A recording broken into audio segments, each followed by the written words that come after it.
Good evening, I'm Savannah Kelly.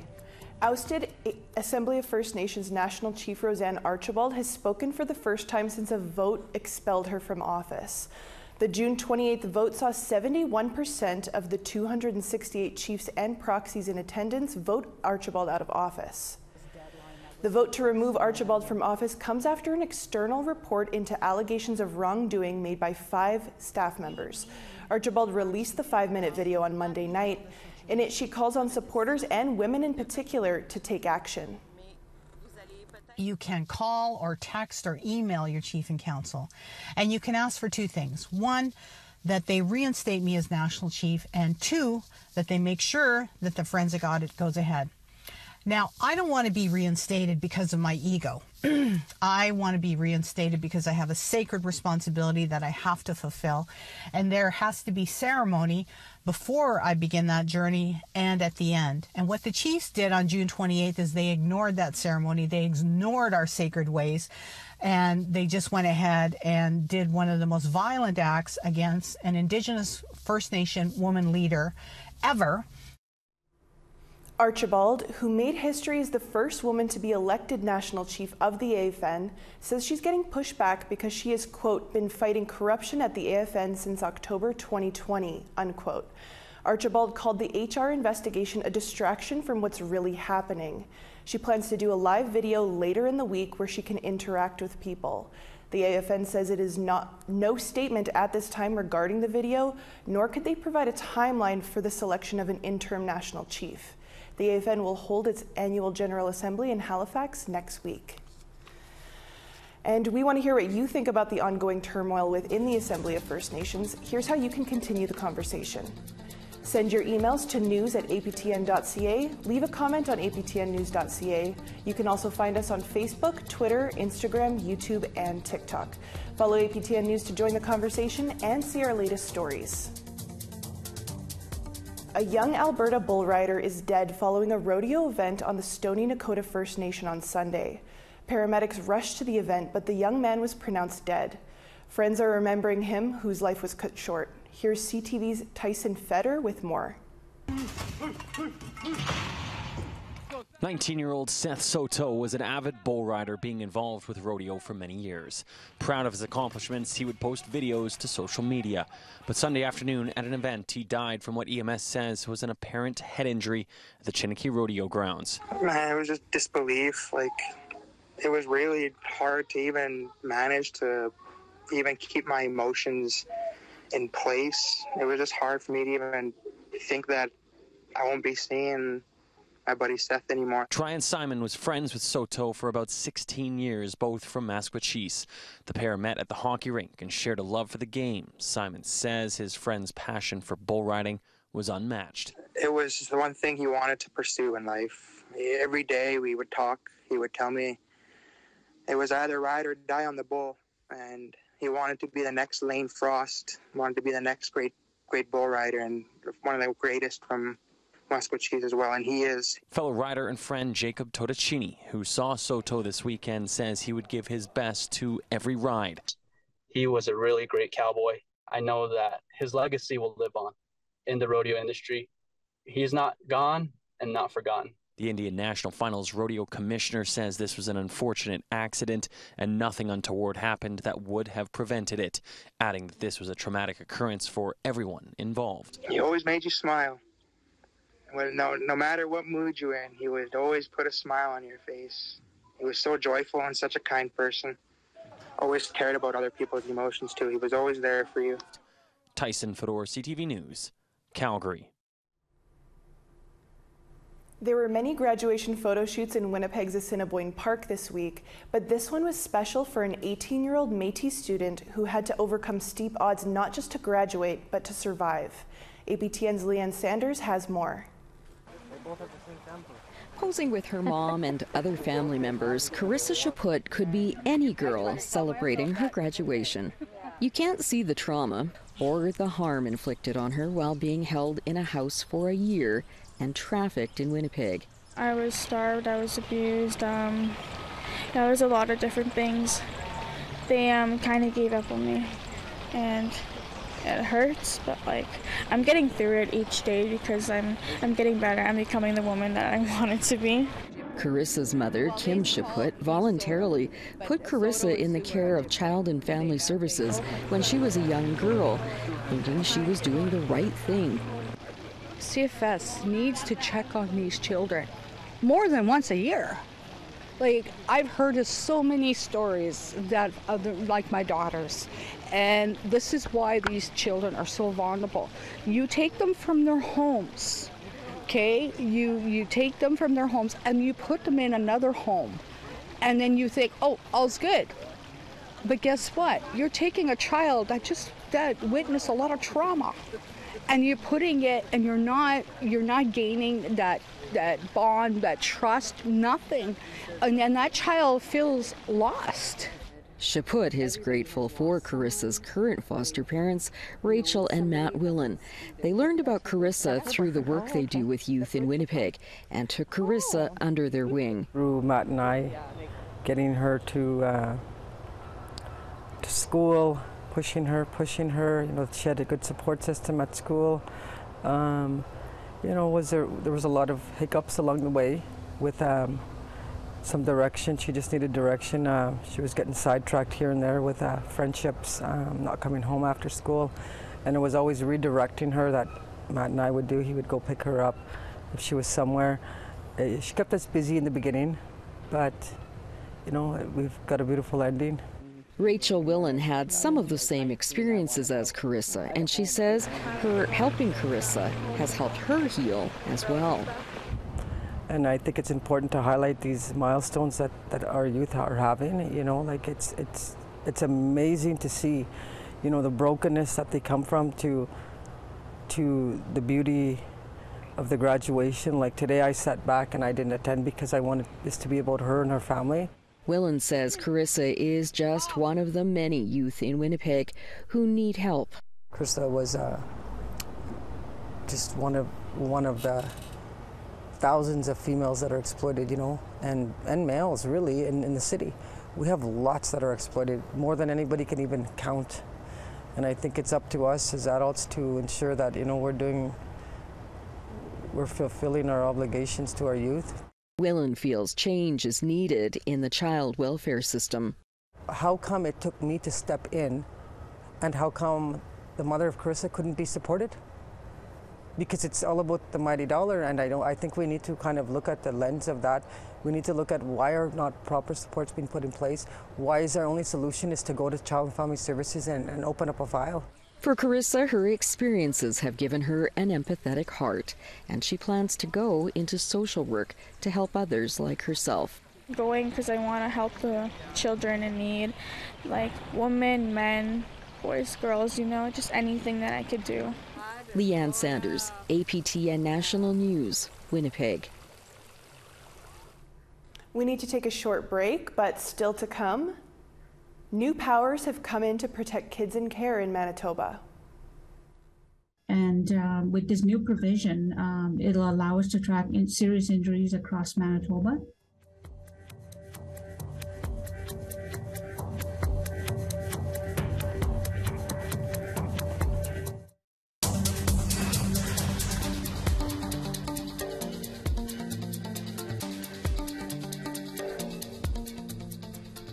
Welcome back to APTN National News.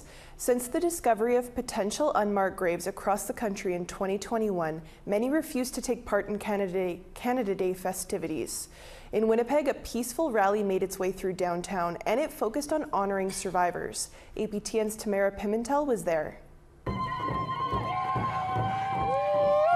On a day the whole country wears red to celebrate Canada's 156th birthday, a sea of orange marches through Winnipeg. For Elder Belinda Vandenbroek, there isn't much to celebrate on July 1st, other than supporters standing up to the injustices Indigenous people faced in the past and continue to live with today. We still have so much to do in self-healing because no one is going to do that for us. We have to do that ourselves. Suicides, gangs, violence, all of that. These are all the end results of what was taken from us. It was literally taken. No one can deny that. Vandenbroek spent 10 years in the Mackay Residential School in Dauphin, Manitoba. Now she works to stay connected to her culture and educate the younger people around her. That's my life is about them. And getting back to who we are, knowing our culture, knowing where we come from, knowing our history in our homeland. I will teach any child, any adult, how to be proud of who they are and to love themselves, because we were taught to hate ourselves. Dozens end their march at Manitoba's legislature near a small garden of orange flowers, honoring the children who never made it home from residential schools. Vandenbroek held a ceremony with 60 Scoop survivor Michael Yellowwing Cannon, who wants to see the Indian Act rescinded. We hear your ideas on reconciliation, but we don't hear you talking anything about halting the Indian Act, the main genocidal tool. And that's what the truth we're trying to wake up today is. Like, no, this cannot continue. This state of affairs cannot continue. We can't continue on for another 100 years of CFS and whatever schemes they come up with. So that's why we're here, that we're resilient, that we are the land, we have land title, and genocide is not going to stop us. Tamara Pimentel, APTN National News, Winnipeg. Junior Rangers from remote communities across Quebec recently came together for a training camp at a military base near Quebec City. Most of them are from First Nation and Inuit communities. And as Amelia Fournier explains, they found new friends and skills. 7th Platoon, right turn! These teenagers from far-flung communities across Quebec were brought together from thousands of kilometers away at Camp Oukpiapik to get a taste of what it takes to be a Canadian Ranger. You take care of yourself, you help each other, you're a team. And new experiences like ziplining, camping, canoeing, and more. I really love the activities. It's very outgoing. You have to put yourself there. You got to be in that mindset to do it. And it's just good environment, good vibes. Elena Agnish is one of the junior rangers at Camp Oukpiapik. She's from Kawawa-Chikamach, a Naskapi community almost 1,000 kilometers north of the Valcartier military base, where the camp takes place. Agnish says she's learned survival skills and to really consider your peers. I've been having trouble with that, but just learning and communicating really helped me overall. Just really think about one another and not just think for myself, because as a platoon, we are a whole. Talia Daniluk of Wemengee said she's made new friends from other nations at the camp. I think it's something fun to experience and something cool to tell people that you've been a part of.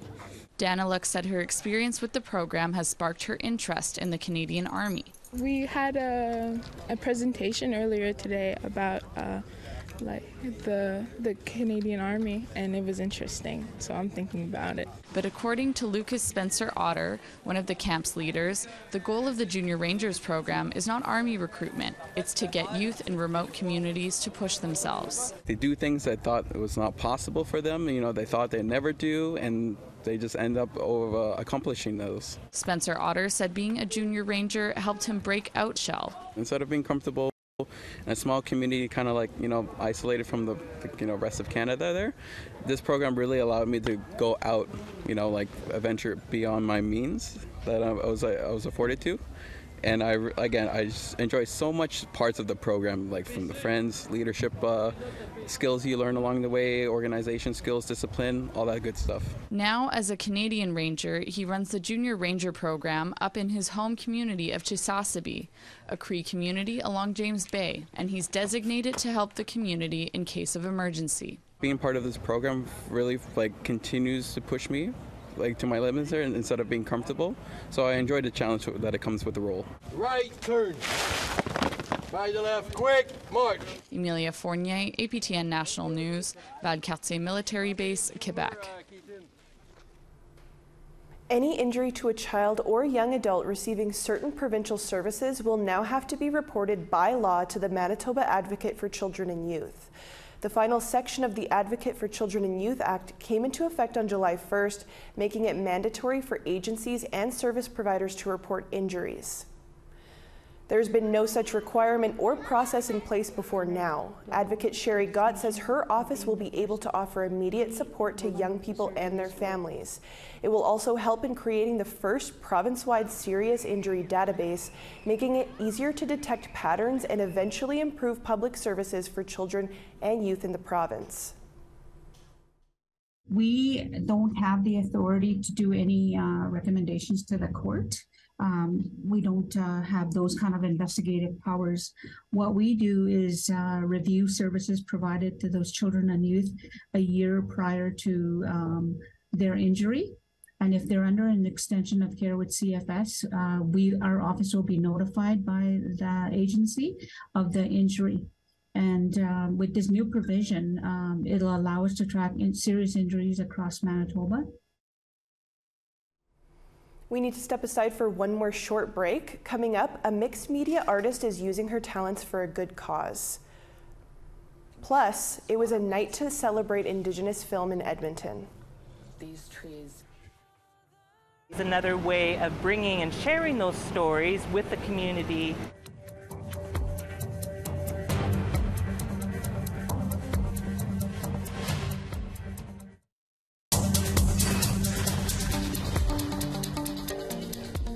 Welcome back. Time now for our photo of the day. Today's photo comes from Karen Sear. Throughout her 50 years living near Burns Lake, British Columbia, Karen says she has seen lots of change in the ecosystem. She captured this show during a recent nighttime boat ride. If you want to be featured as our photo of the day, email your shots to share@aptn.ca or tag APTN News on Instagram. Now let's take a look at tomorrow's weather forecast. Starting off on the East Coast, we've got 23 degrees and rain in St. John's, 22 degrees and rain in Charlottetown. Nain, 17 degrees and sunshine there. Kuujjuaq, 31 degrees and rain. Quebec City, rain and 30 degrees. Val-d'Or, sunshine, 32. Sarnia, rainy at 31 degrees. Sault Ste. Marie, 24 degrees. Sioux Lookout, 18 degrees and rain there. Kapuskasing, 29. Churchill, 18 degrees and rain. Thompson, sunshine, 21. Winnipeg, 21 degrees and sunshine there. Dauphin, 21. Regina, sunshine, 22. Saskatoon, the same at 24. Stony Rapids, rainy and 23 degrees. Buffalo Narrows, 24 degrees and rain. Rainy and 26 degrees in Fort Chip. Fort McMurray, 25 degrees. Red Deer, 22 degrees. Calgary, rainy, 24. Kamloops, 33 degrees and sunshine there. Victoria, 28. Fort Nelson, rainy and 30 degrees. Smithers, sunshine, 31. Mayo, 22 degrees and sunny there. Dawson, 23. Wati, 25 degrees and sunshine there. Wrigley, rainy at 29. Paulituck, 23 degrees and sunshine there. Colville Lake, 19. Baker Lake, 15 degrees and rainy there. Cambridge Bay, 13 degrees. Arctic Bay, rainy at 7 degrees, and Resolute, 7 degrees and rainy there as well.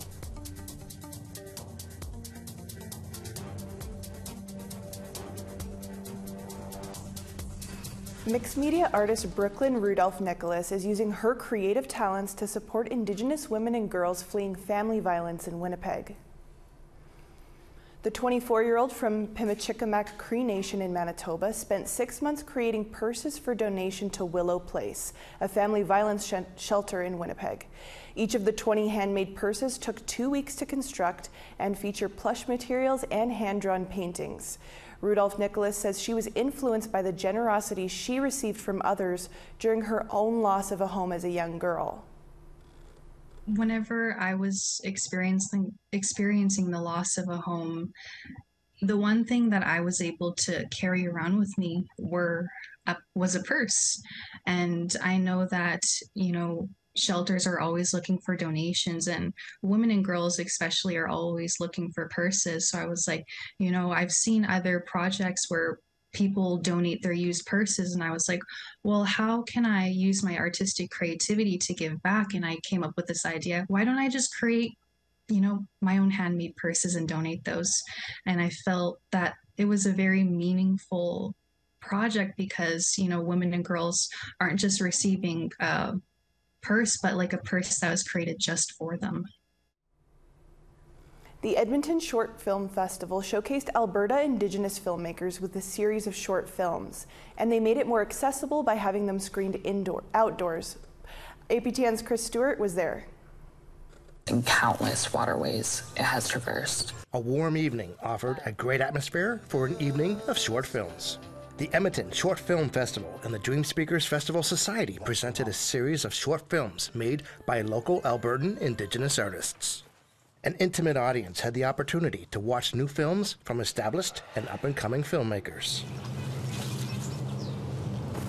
These trees gave my people shelter, fuel for fires. Candice Makowiczek is the executive director of the festival. She says hosting screenings outdoors offers an opportunity for everyone to experience films they might not have had the opportunity to see elsewhere. By doing this one here in partnership with the Dream Speakers Center, we're able to do it outside, which removes another barrier for some people in terms of attending those types of events, because most of them will not make that trip to a film festival or purchase that ticket to go see a movie. The more I learn about what it means to be Métis, the more I realize it exists within me. I've been influenced by the Métis culture my entire life. With several films screened, Makowiczek hopes the audience takes something from each film and will come to future events. It's another way of bringing and sharing those stories with the community, and hopefully there'll be some connection for them and stuff, but it's all about the community and bringing the community together. Chris Stewart, APTN National News, Edmonton. The Native American Journalists Association has announced the 2023 National Native Media Awards winners, and APTN News has been honored in a number of categories. APTN's Tina House won first place for Best International Indigenous Coverage for her reporting on last year's visit to the Vatican in Road to Truth. APTN has also won third place for Best Newscast, and reporter Sav Jonesa brings home third place honors for Best News Story on Métis citizenship cards not being accepted at Manitoba liquor marts.